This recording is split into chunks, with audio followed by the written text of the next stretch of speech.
నమస్తే. Maulana Abul Kalam Azad Urdu university. So 50 ఎకరాలు occupy చేసుకోవడానికి ప్రభుత్వం నుంచి నోటీసులు వచ్చినాయి. యూనివర్సిటీకి సంబంధించిన విద్యార్థులు ఉన్నారు మనతో పాటు, ఒకసారి మాట్లాడదాం. నోటీసులు ఇచ్చారు. ప్రభుత్వం ఎట్లాంటి యాక్షన్ తీసుకుంటుంది? అసలు నిజంగానే ఆక్యుపై చేసుకోవడానికి ప్రయత్నాలు చేస్తుందా? ఏం చెప్తారు? గత వారము ఒక నోటీస్ అందడం జరిగింది యూనివర్సిటీ రిజిస్ట్రార్కి.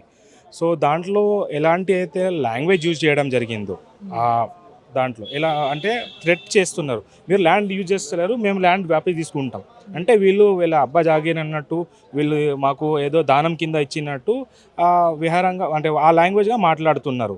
సో యూనివర్సిటీ ఎస్టాబ్లిష్ అయ్యి 20 సంవత్సరాలు అవుతుంది. దాంట్లో కూడా గ్రాడ్యువల్గా మోర్ దెన్ 90% ల్యాండ్ని యూనివర్సిటీలో ఆల్రెడీ బిల్డింగ్స్ అనేది ఆక్యుపై చేసి ఉన్నారు. బిల్డింగ్స్ అయినాయి, హాస్టల్స్ కూడా ఎస్టాబ్లిష్ అయిపోయినాయి. కానీ ఇంకా కూడా గ్రోత్ అవ్వాల్సిన అవసరం ఉంది. అయినా కూడా ఏదైతే 30 acres ల్యాండ్ ఉందో దాంట్లో ఎకో సిస్టమ్ ఉంది, అక్కడ వేవ్ రాక్స్ ఉన్నాయి. దాన్ని ప్రిజర్వ్ చేయడానికి యూనివర్సిటీ డిస్టర్బ్ చేస్తలేదు, ఎందుకంటే ఎకాలజికల్ ఇంబ్యాలెన్స్ అవుతుందని. ఎందుకంటే మా యూనివర్సిటీ బయో డైవర్సిటీకి అవార్డు కూడా రావడం జరిగింది. అక్కడ డిఫరెంట్ యానిమల్స్ కూడా స్పీసీస్ కూడా ఉన్నాయి. ఏ విధంగా అయితే హెచ్యూలో ఉన్నాయి, దాంట్లో కొంచెం మా దగ్గర కూడా అలాంటి అట్మాస్ఫియర్ అనేది ఉంది. సో గవర్నమెంట్ ఆఫ్ తెలంగాణ మాకు ఫెసిలిటేట్ చేయడానికి అంటే డెవలప్ చేయాల్సిందా కాకుండా మా దగ్గర నుంచి ల్యాండ్ లాక్కోవడానికి చేస్తుంది. ఏదైతే రియల్ ఎస్టేట్ రెవెన్యూ జనరేట్ చేయడానికి అనే ఒక మాట రావడం జరుగుతుంది. కానీ రెవెన్యూ అనేది ఒక టెంపరీ సొల్యూషన్. బట్ ఇక్కడ చదువుతున్న స్టూడెంట్స్ ఎవరైతే ఉన్నారో వాళ్ళు ఫ్యూచర్ జనరేషన్లో కంట్రిబ్యూట్ చేస్తున్నారు. మన భారతదేశానికి, మన తెలంగాణకి, మన రాష్ట్రానికి, మన దేశానికి ఏదైతే ఫ్యూచర్ ఉందో ఈ జనరేషన్. కానీ ఈ జనరేషన్ని కూడా మీరు విద్యా హక్కు అనేది వాళ్ళు తీసుకోవడం జరుగుతుంది ల్యాండ్ తీసుకోవడం వల్ల. ఎప్పుడు ఫ్యూచర్లో మేము ఏదైనా ఎక్స్పాండ్ చేయాలనుకుంటే కూడా మా దగ్గర ల్యాండ్ ఉండదు. 30 acres కార్డ్ నోటీస్ ఇచ్చింది, 50 acresకి నోటీస్ ఇచ్చారు. వాళ్ళు 50 acres అంటున్నారు, కానీ ఎగ్జాక్ట్గా చూస్తే అక్కడ 32 acres ఉన్నాయి. ల్యాండ్ ఉంది, 32 acres ఉంది. ల్యాండ్ 30 acres ఉంది, అది కూడా మౌంటైన్స్ ఉంది. మొత్తం హైలీ డెన్స్లీ ఏమనుకుంటారు, అక్కడ ట్రీస్ ఉన్నాయి, అక్కడ చెట్లు ఉన్నాయి, రాక్స్ ఉన్నాయి. సో దాన్ని ఇప్పుడు దాకా ఎందుకు వాడడం లేదంటే దానిలో ఎక్కువ ఖర్చు ఉంది. ఆ ప్రపోజల్ కూడా గవర్నమెంట్ ఆఫ్ ఇండియాని పంపించారు. అక్కడ కేంద్ర ప్రభుత్వంలో కూర్చున్న ప్రధానమంత్రి ఏదైతే బీజేపీ ఉందో, ప్రధానంగా ఏదైతే గవర్నమెంట్ ఉందో, అది కూడా మాకు గ్రాంట్స్ ఇవ్వడం లేదు. గ్రాంట్స్ ఆపేసి ఇక్కడ ఈ ఏమో చోటాబాయ్ ఏం చేస్తున్నాడంటే మా ల్యాండ్ తీసుకోవాలనుకుంటున్నాడు. అక్కడ నుంచి పెద్దబాయ్ పైసలు ఇస్తలేడు, ఇక్కడ నుంచి చోటాబాయ్ మా ఉన్న ఆస్తి కూడా లాక్కోవాలనుకుంటున్నాడు. గవర్నమెంట్ ఏం చెప్తుంది? యూనివర్సిటీ ఎక్స్పెన్షన్ కోసం తీసుకుంటుందా, లేకపోతే వేరే ఏమైనా కంపెనీస్ అట్లాంటివి తీసుకురావడానికి చేస్తుంది? ఇప్పటిదాకా అయితే గవర్నమెంట్ నుంచి ఏదైతే ఇంటెన్షన్ ఉందో ఆ ఇంటెన్షన్ క్లియర్ కాలేదు. వాళ్ళు ఏమన్నారంటే జస్ట్ మేము నోటీస్ ఇచ్చినాము, ఆ నోటీస్లో ఏముందంటే మీ దగ్గర ల్యాండ్ ఎక్కువ ఉంది కాబట్టి మేము యూజ్ కాకపోతే మేము రిజెప్షన్ తీసుకుంటాం అంటే వాపస్ తీసుకుంటాం అన్నట్టు మాట అంటున్నారు వాళ్ళు. కానీ ఎగ్జాక్ట్గా దాన్ని ఏ విధంగా వాడుతారు, వాళ్ళు ఏం చేస్తారు అనేది ఏ విధంగా ఎలాంటివి కూడా మా దగ్గర ఇప్పుడు దాకా అఫీషియల్ ఇన్ఫర్మేషన్ అయితే లేదు. కానీ మాకు కొంచెం తెలిసింది ఏంటంటే ఏ విధంగా అయితే హెచ్సియూలో జరిగిందో, ఈయన ఎప్పుడు రియల్ ఎస్టేట్కి అనుకూలంగా ఫేవరెట్గా వర్క్ చేస్తాడు కాబట్టి మాకు భయం ఏముందంటే అక్కడ ఏదైనా రియల్ ఎస్టేట్ ఏదైనా కంపెనీ కానీ లేకుంటే ఏదైనా ప్రాజెక్ట్ కానీ తీసుకొస్తాడని మాకు భయం ఉంది. ఓన్లీ నోటీస్ మాత్రమే ఇచ్చారు కదా, ప్రభుత్వం నుంచి ఎట్లాంటి యాక్షన్ అక్కడ స్టార్ట్ అవ్వలేదు, బుల్డోజర్లు రాలేదు, ఏం రాలేదు కదా. ముందే ఎట్లా మీరు ఎందుకంటే ఈ విషయం ఏంటంటే మాకు ఒక బెస్ట్ ఎగ్జాంపుల్ హెచ్సి ఉంది. వాళ్ళు ఏం చేస్తారంటే డోర్ నాక్ చేస్తారు. గవర్నమెంట్ డోర్ నాక్ చేసింది, మేము తలుపులు తీస్తే వాళ్ళు వచ్చి మా దగ్గర నుంచి మొత్తం ఉన్నది లాక్కోపోతారు.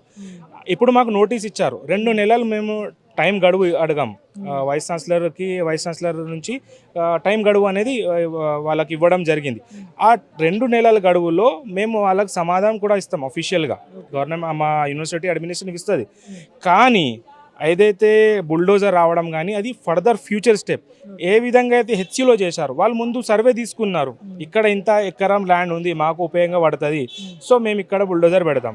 వీళ్ళు ఇప్పుడు సర్వే చేస్తున్నారు, ఫ్యూచర్లో 3 సంవత్సరాలు ఉంటారు కాబట్టి 3 సంవత్సరాలు ఎప్పుడైనా కూడా మా ల్యాండ్ లాక్కోవచ్చు. మీకు ఏమైనా ఇన్ఫర్మేషన్ ఉందా అంటే ఫ్యూచర్లో ఈ ల్యాండ్ ప్రభుత్వం తీసుకొని ఇక్కడ ఎట్లాంటి యాక్టివిటీస్ చేస్తున్నారు అనే ఏమైనా ఇన్ఫర్మేషన్ ఉందా? హింట్ ఏమైనా ఇన్ఫర్మేషన్ ఎలాంటిది ఏం లేదు. కానీ మాకు భయం ఉంది, ఎందుకంటే ఆల్రెడీ మేము గత సంవత్సరం చూసాం. Hyderabad central university is the best example. మాకు ఏదైతే సంఘటన జరిగిందో ఆ సంఘటన ఇంకా రిపీట్ కాకూడదని దాంతో మేము ఇవాళ కేటీఆర్ సార్కి కలవడం జరిగింది.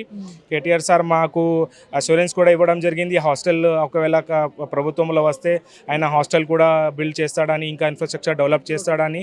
అదేవిధంగా మాకు కేటీఆర్ సార్ ఏదైతే ట్వీట్ చేశాడో ఫేస్బుక్లో, సోషల్ మీడియాలో, హ్యాండిల్స్లో ఏదైతే విధంగా అయితే ఆయన ట్వీట్ మా దాన్ని సోషల్ మీడియాలో షేర్ చేయడం వల్లనే ఇలా ఎంత దాకా అంటే మీడియా కవరేజ్ కూడా కావడం జరిగింది.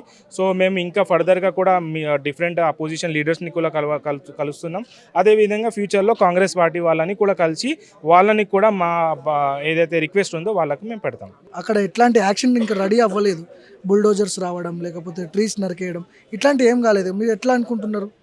అంటే యాక్షన్ ఇంకా అవ్వలేదు, కానీ మా యూనివర్సిటీ వాళ్ళు, మా ప్రొఫెసర్ వాళ్ళు, అంటే యూనివర్సిటీ రిజిస్ట్రార్ అన్నారు, అంటే వాళ్ళకు రిటర్న్ లెటర్ రాశారు, 2 months ఇవ్వండి, మేము అంటే మా అండర్ ప్రాసెస్ ప్రాజెక్ట్స్ ఏమున్నాయో మేము తెలియజేస్తామని. కానీ మేము స్టూడెంట్ 2 months వరకు అయితే వెయిట్ చేయలేము, ఎందుకంటే అది మా ఫ్యూచర్ ఉంది, యూనివర్సిటీ అంటే మా ఫ్యూచర్. సో అందుకనే మేము ప్రొటెస్ట్ చేయడం, కేటీఆర్ సార్తో కలవడం, వీళ్ళ సపోర్ట్, అపోజిషన్ సపోర్ట్ తీసుకోవడం, అది మేము మా పైన ఏ బాధ్యత ఉందో అది చేయడం మేము స్టార్ట్ చేసేసాము. ఓన్లీ కాంగ్రెస్ గవర్నమెంటే ఇన్వాల్వ్ అయిందా ఇందులో? సెంట్రల్ గవర్నమెంట్ కూడా ఇన్వాల్వ్ అయ్యే ఛాన్సెస్ ఏమైనా కనిపిస్తున్నాయా? అదైతే ఇంకా మాకు అంటే రాలేదు సెంట్రల్ గవర్నమెంట్ అని, కానీ సెంట్రల్ గవర్నమెంట్లో అపోజిషన్ ఉంది. ఎందుకు అడుగుతున్నా అంటే క్వశ్చన్ బడే బాయ్ చోటా బాయ్ అని చెప్పి ఇందాక మాట్లాడారు కదా, సో ఇందులో ఏమన్నా బడే భాయ్ చోటే భాయ్ అంటే సీదా రాహుల్ గాంధీ బడే భాయ్, మన కేసీఆర్ అని రేవంత్ రెడ్డి చోటే భాయ్ ఉన్నారు. ఇలా బడే భాయ్ చోటే భాయ్ అని అన్నారు. మేము మన తెలంగాణలో ఇప్పుడు ప్రస్తుతం కాంగ్రెస్ గవర్నమెంట్ ఉంది, మేము కాంగ్రెస్ గవర్నమెంట్తోనే క్వశ్చన్ చేస్తున్నాము.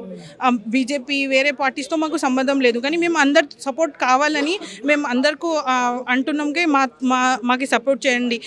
వేరియస్ అంటే బీఆర్ఎస్ అయితే ఆల్రెడీ మాతో ఉంది, ఎంఐఎం అని కానీ వేరే పార్టీస్ బీజేపీ కానీ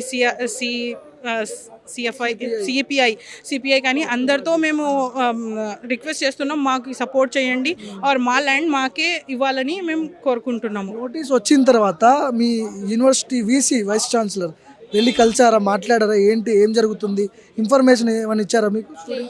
ఇప్పుడు వరకు అయితే ఏం ఇన్ఫర్మేషన్ లేదు, జస్ట్ రిజిస్ట్రార్ వాళ్ళకి రిప్లై ఇచ్చారు, మాకు టైం ఇవ్వండి మేము చెప్తామని ఇచ్చారు. ఇప్పుడు మాకైతే ఇంతనే తెలిసింది బయటికి, వాళ్ళ మధ్యలో ఏం మాటలు ఉన్నాయి మాకు అసలు ఇప్పుడు అవగాహన లేదు, ఏం మాట్లాడుకుంటున్నారు వాళ్ళు. సేమ్ హెచ్సియులో జరిగినట్టు సో ఉర్దూ యూనివర్సిటీలో జరుగుతుందని మీరు అనుకుంటున్నారు? అవును, అలాగే జరుగుతుందని అనుకుంటున్నాం. అది రేవంత్ రెడ్డి సార్ కాంగ్రెస్ గవర్నమెంట్ ఏం స్ట్రాటజీ ఉంది అసలు మాకు తెలియట్లేదు, కానీ వీళ్ళు ఎడ్యుకేషన్ ఇన్స్టిట్యూషన్ పైన చాలా టార్గెట్ చేసి తీసుకుంటున్నారు. అంటే నేను ఇలా క్వశ్చన్ చేస్తున్నాను, వీళ్ళకి ఇది ఎడ్యుకేషన్ ఇన్స్టిట్యూషన్ ల్యాండే తక్కువ పడిందా? ఇంత పెద్ద ల్యాండ్ ఉంది, ఇంత పెద్ద ఇన్ఫ్రాస్ట్రక్చర్ ఉంది, ఇంకా వేరే వే నుంచి తీసుకోవచ్చు కదా, కానీ ఇది ఎడ్యుకేషన్ ఇన్స్టిట్యూషన్ పైన ఎందుకు టార్గెట్ చేస్తున్నాం అది మాకు అర్థం అవ్వట్లేదు. అంటే 30 acres ల్యాండ్ యూజ్లెస్గా ఉంది, అందుకని తీసుకుంటున్నారేమో అనే క్వశ్చన్స్ వస్తున్నాయి. అది మేము యూజ్లెస్ అని అనలేము, ఎందుకంటే మా యూనివర్సిటీ ఇప్పుడు యంగ్ యూనివర్సిటీ. ఈరోజే మా యూనివర్సిటీకి 29th ఫౌండేషన్ డే ఉంది ఈరోజు. అయితే ఇది చాలా యంగ్ యూనివర్సిటీ, ఇంకా యూనివర్సిటీకి సపోర్ట్ కావాలి, ఫైనాన్షియల్ సపోర్ట్, ఏ సపోర్ట్ అయినా కావాలి ఎమర్జ్ అవ్వడానికి. అంటే ఇప్పుడు రీసెంట్లీ మా యూనివర్సిటీలో స్కూల్ ఆఫ్ లా ఎమర్జ్ అయ్యింది. ఇలాంటివి చాలా స్కూల్స్ ఉన్నాయి, హాస్టల్స్ ఉన్నాయి, ఇంకా ఎమర్జ్ అవుతుంది. అది అన్యూజ్డ్ ల్యాండ్ అని అనలేము. ఒకసారి ఇచ్చేసారి తర్వాత అది యూనివర్సిటీ ల్యాండే, యూనివర్సిటీలో డెవలప్ అవుతూనే ఉంటుంది. చాలా ఇప్పుడు లాస్ట్ ఇయర్ సపోజ్ 1000 స్టూడెంట్ ఉంటే నెక్స్ట్ ఇయర్ 1500 స్టూడెంట్స్ అవుతాయి, ఇలా చాలా ఉంటాయి. ఇంకా స్పెషల్లీ నేను ఇది అంటాను మీ ద్వారా, ఇక్కడ మన యూనివర్సిటీలో తెలంగాణ, ఆంధ్ర నుంచి చాలా స్టూడెంట్స్ ఇప్పుడు వస్తున్నారు, ఎందుకంటే ఇప్పుడు తెలుస్తుంది వీళ్ళకి. ఇండియాలో ఓన్లీ ఉర్దూ యూనివర్సిటీ హైదరాబాద్లోనే ఉందా? హైదరాబాద్లోనే Maulana Azad university central university ఉంది, ఇంకా స్టేట్ యూనివర్సిటీస్ ఉన్నాయి, కానీ సెంట్రల్ యూనివర్సిటీ ఇదొకటే మౌలానా ఆజాద్ నేషనల్ ఉర్దూ యూనివర్సిటీ గచ్చిబౌలి హైదరాబాద్లోనే ఉంది ఉర్దూ యూనివర్సిటీ. ఫైటింగ్ మీ స్టూడెంట్స్ నుంచి, మీ తరపు నుంచి ఎట్లాంటి ఫైట్ చేస్తున్నారు దీని మీద? మేము ఫస్ట్ అయితే యూనివర్సిటీలో ప్రొటెస్ట్ చేశాము, ఇంకా మీడియా నుంచి హెల్ప్ తీసుకుంటున్నాము, పొలిటికల్ హెల్ప్ హెల్ప్ తీసుకుంటున్నాము.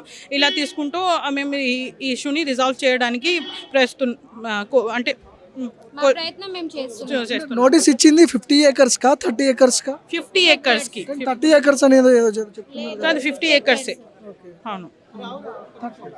మీరు చెప్పండి అంటే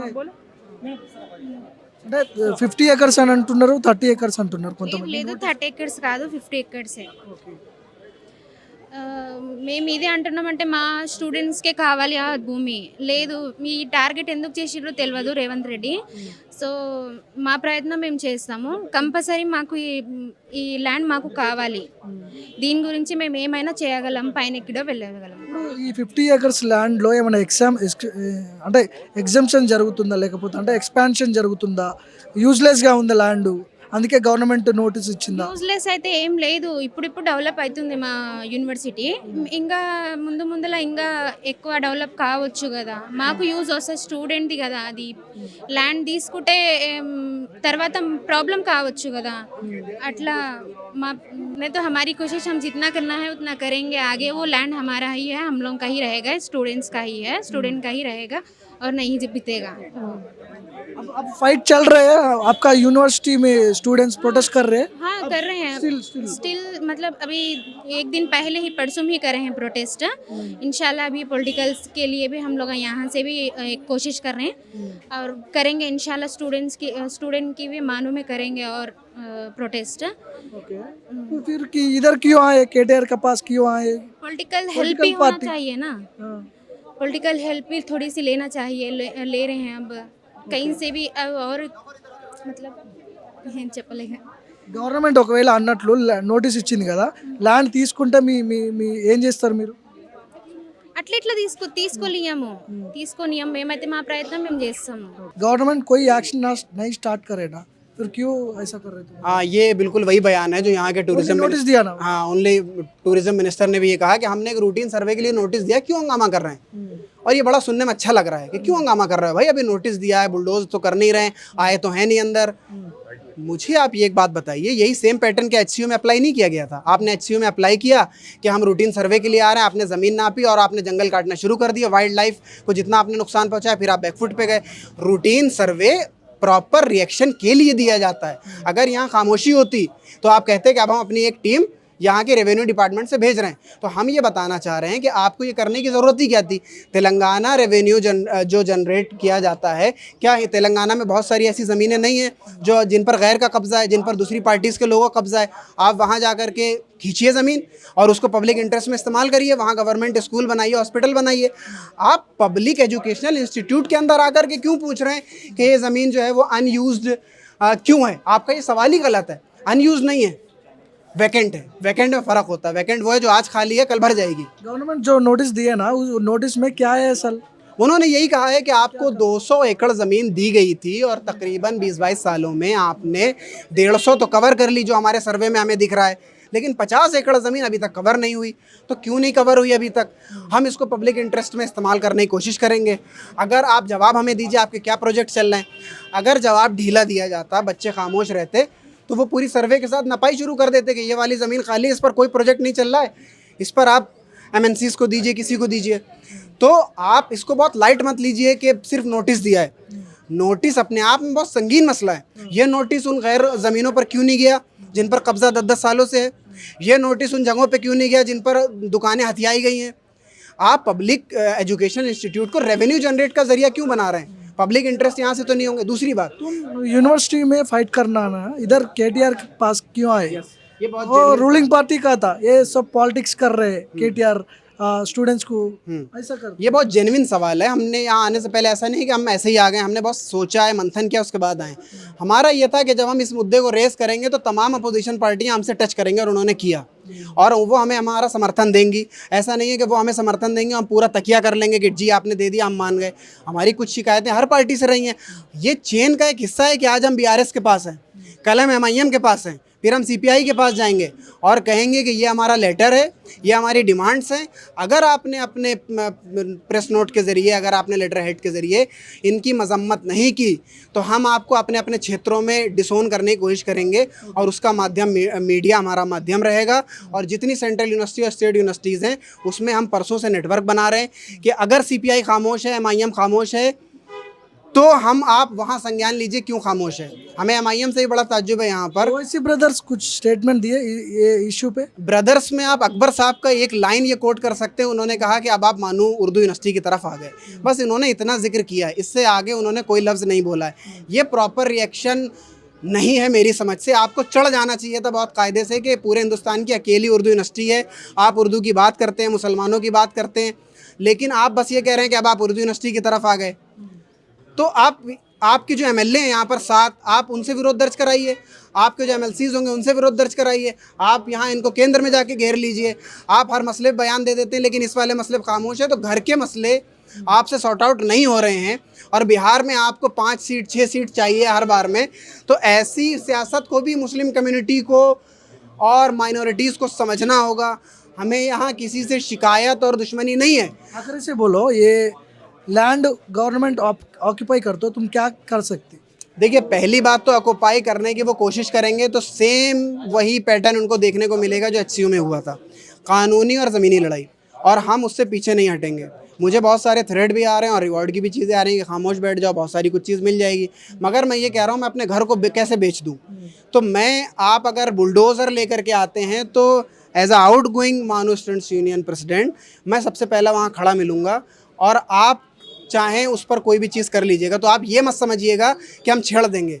ये पूरे हिंदुस्तान में इसके सेंटर्स हैं, उर्दू से लोग पढ़ते हैं, सेंट्रल यूनिवर्सिटी है, लोकल इसका सपोर्ट है, ये आपको छोड़ेंगे नहीं और इसका रिएक्शन पूरे केंद्र में आप बर्दाश्त नहीं कर पाएंगे। సో ఇది మొత్తానికి మౌలానా అబుల్ ఆజాద్ ఉర్దూ యూనివర్సిటీ ఇండియాలోనే ఒకటే సెంట్రల్ యూనివర్సిటీ ఉంది. ఈ సెంట్రల్ యూనివర్సిటీ 50 ఎకరాలకు ప్రభుత్వం నోటీస్ ఇచ్చింది. ఇది యూజ్లెస్గా ఉంది ల్యాండ్, దీన్ని మేము గతంలో ఇచ్చినాం, ఇప్పుడు తీసుకుంటామని చెప్పి వాళ్ళు నోటీసులు మాత్రం ఇవ్వడం జరిగింది. ఎట్లాంటి యాక్షన్ ప్లాన్ అయితే స్టార్ట్ అవ్వలేదు. కానీ ముందు జాగ్రత్తగా, అంటే గతంలో జరిగింది HCU హైదరాబాద్ సెంట్రల్ యూనివర్సిటీలో జరిగినటువంటి ఏదైతే ఇన్సిడెంట్ ఉందో, డోజర్లు రావడం, బుల్డోజర్లు రావడం, చెట్లను నరికేయడం, సో వీళ్ళు ముందుగానే అలర్ట్ అయ్యి ప్రభుత్వాన్ని క్వశ్చన్ చేయడం, సో ఇవన్నీ కూడా జరుగుతున్నాయి. చూద్దాం వీళ్ళ ఫైటింగ్ ఎక్కడి వరకు పోతుంది, ప్రభుత్వం ఆక్యుపై చేసుకుంటుందా, వీళ్ళ ఫైటింగ్కి తలొగ్గి వెనకాలకి వెనకడుగు వేస్తుందా చూడాల్సిన అవసరం ఉంది.